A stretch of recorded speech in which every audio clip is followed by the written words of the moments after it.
with T2 last year versus having that year under a belt. From the first team perspective, what are you hoping to see out of T2 this year and how it can impact you guys?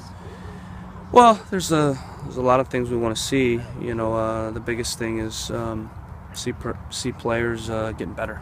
That's the big thing, is whether we have guys that are going to go down and get training, go down and get games, or whether it's new players that come in, we want to see them getting better. We want to see an evolution of the team. We want to see an evolution of the individual players.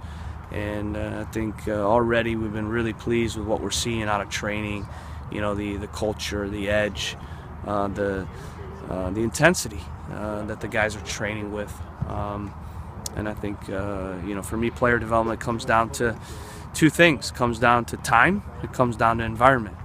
And if you have, time, and if you have a good environment, then players will progress and they'll make they'll develop and they'll get better.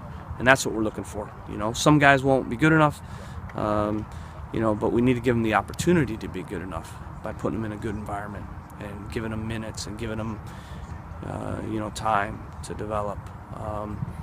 It's a safety net for guys that aren't ready for the first team right now. They need to go down and get games, and they need to get quality games. They need to get training at a level that will develop them. They need to get tactical information and insight. They need to get accountability, communication. They need to get video. You know what I mean? All that. And so I think we're real pleased so far with what we're seeing. And then also with that, like I said, there'll be some guys that come in that fall out.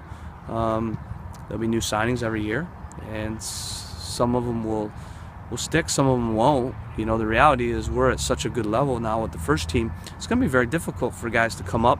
You see that everywhere in the world. It's very difficult. You don't see many academy guys that go into first teams in the top clubs.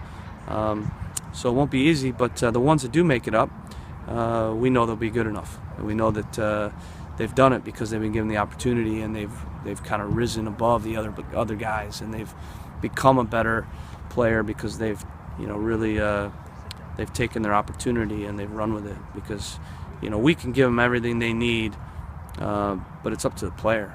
Ultimately it's up to them to succeed. It's up to them to make the most of the opportunity that they have, make the most of their minutes. And what I always say is with T2, to be with our team, you need to be in the 11 every week, and then you need to be one of the best players in that league. If you're not one of the best players in the USL League, then how are you going to play for the first team in MLS? It's that simple.